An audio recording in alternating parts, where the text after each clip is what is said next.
Assalamualaikum warahmatullahi wabarakatuh. Last messenger of God. Bismillahirrahmanirrahim. Allah berfirman dalam surat Al-Mu'minun ayat 12 sampai 14.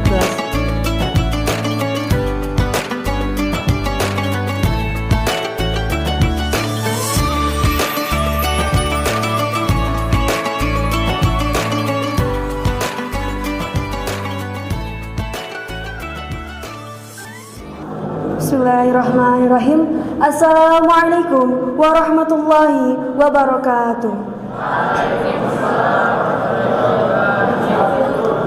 Alhamdulillahirabbil alamin. Wassalatu wassalamu ala asrafil anbiya'i wal mursalin. Nabiyina wa habibina Muhammadin. Wassalatu wassalamu ala asrafil anbiya'i wal mursalin. Nabiyina wa habibina Muhammadin wa ala alihi wa sahbihi ajma'in wa man tabi'ahum bi ihsani ila yaumiddin, amma ba'du. Awalan, hayya bina nashkurullah ta'ala alladzi qad ata'na ni'matan katsiratan wa hidayatan hatta nastati' an nastami fi hadzal makanil mubarak. Thaniyan, nusalli wa nusallimu ala sayyidina Muhammadin sallallahu alaihi wasallam wa ala alihi wa sahbihi ajmain, amma ba'du. Yang terhormat asatid wal asatidah yang berkenan hadir pada acara malam hari ini, dan yang saya banggakan seluruh santriawan santriawati Pondok Pesantren Terpadu Al-Ma'sum Mardiah. Berdirinya saya di sini akan menyampaikan pidato singkat yang berkaitan dengan tema yang sangat luar biasa, yakni Isra Mi'raj Nabi Muhammad sallallahu alaihi wasallam.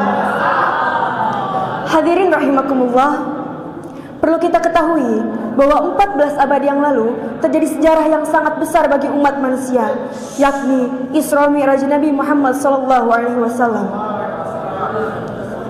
Isra berarti perjalanan Nabi Muhammad sallallahu alaihi wasallam bersama malaikat Jibril dari Masjidil Haram ke Masjidil Aqsa, sedangkan Mi'raj berarti diangkatnya Rasulullah sallallahu alaihi wasallam dari Masjidil Aqsa sampai ke Sidratul Muntaha. Rasulullah sallallahu alaihi wasallam naik ke Sidratul Muntaha itu bukan menaiki tangga, bukan pula menaiki pesawat, melainkan Rasulullah sallallahu alaihi wasallam menaiki buraq. Dalam hadis dikatakan, buraq adalah hewan putih panjang yang lebih besar daripada keledai dan lebih kecil daripada kuda yang besar. Buraq diceritakan diturunkan langsung oleh Allah Subhanahu wa taala dari surganya. Namun pada awalnya buraq menunjukkan sikap liarnya, seakan-akan dia enggan ditunggangi oleh Rasulullah SAW. Namun dengan sigapnya, malaikat Jibril mengendalikan buraq tersebut seraya berkata, "Wahai buraq, tidaklah mengetahui engkau, demi Allah, orang yang akan menunggangimu adalah orang yang paling mulia." Barulah buraq tersebut mengetahui posisinya sebagai kendaraan pilihan yang dipilih oleh Allah Subhanahu wa taala yang diberikan tugas untuk mengantarkan pilihannya, yakni Nabi Muhammad sallallahu alaihi wasallam. Hadirin rahimakumullah, jika kita pikirkan secara logika, mustahil kejadian Isra Mi'raj ini bisa terjadi. Namun, sebagai orang yang beriman, kita harus percaya, kita harus yakin bahwa tidak akan ada yang mustahil ketika Allah sudah berkehendak. Tugas kita sebagai umat Rasulullah sallallahu alaihi wasallam adalah membenarkan dan mengimani bahwa kejadian Isra Mi'raj Rasulullah sallallahu alaihi wasallam ini adalah hal yang benar dan telah menjadi kehendak Allah Subhanahu wa taala sebagaimana yang telah difirmankannya dalam Quran surat Al-Isra ayat pertama yang berbunyi, A'udzu billahi minasy syaithanir rajim. Bismillahirrahmanirrahim.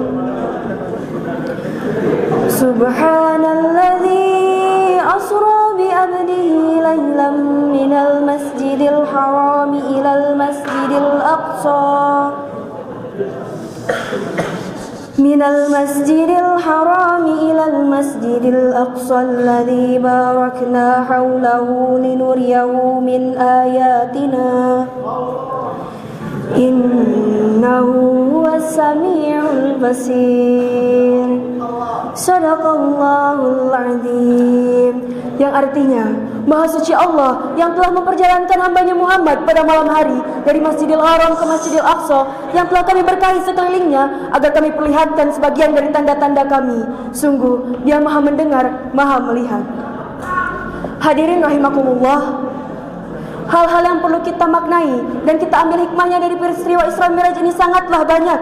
Di antaranya, peristiwa Isra Mi'raj ini sebagian dari bukti Allah menyayangi hambanya, karena peristiwa ini terjadi pada tahun kesedihan Rasulullah SAW, di mana beliau baru saja ditinggalkan orang terdekatnya, dan pada saat itu juga Allah mengutus malaikat Jibril untuk membawa Rasulullah SAW dalam perjalanan mulianya sebagai bentuk penghiburan dari Allah Subhanahu Wa Taala. Masya Allah. Dan salah satu hikmah yang paling penting dalam peristiwa Isra Mi'raj ini adalah mengenai perintah sholat 5 waktu yang langsung Allah perintahkan kepada Rasulullah SAW. Sikap dalam sholat harus senantiasa kita bawa ke dalam kehidupan sehari-hari, agar kehidupan kita senantiasa tertib, disiplin, dan yang paling penting agar kita selalu senantiasa merasa bahwa Allah Subhanahu Wa Taala selalu mengawasi kita setiap saat. Karena di dalam sholat, dalam prinsip teratur, disiplin, baik itu dalam urutan gerakan maupun dalam pelaksanaan sholatnya tersebut. Maka dari itu, saya mengajak hadirin semuanya untuk kita sama-sama memperbaiki sikap dalam sholat dan membawa sikap tersebut ke dalam kegiatan di luar sholat, sebagaimana hikmah dari Isra Mi'raj tersebut. Hadirin rahimakumullah, mungkin cukup sekian yang dapat saya sampaikan. Mohon maaf apabila masih banyak kekurangan dan kesalahan. Semoga apa yang kita laksanakan pada malam hari ini dapat diberkahi oleh Allah Subhanahu Wa Taala dan dapat menjadikan kita pribadi yang lebih baik lagi di masa depan. Amin ya Allah ya rabbal alamin. Wabillahi taufiq wal hidayah. Wassalamualaikum warahmatullahi wabarakatuh.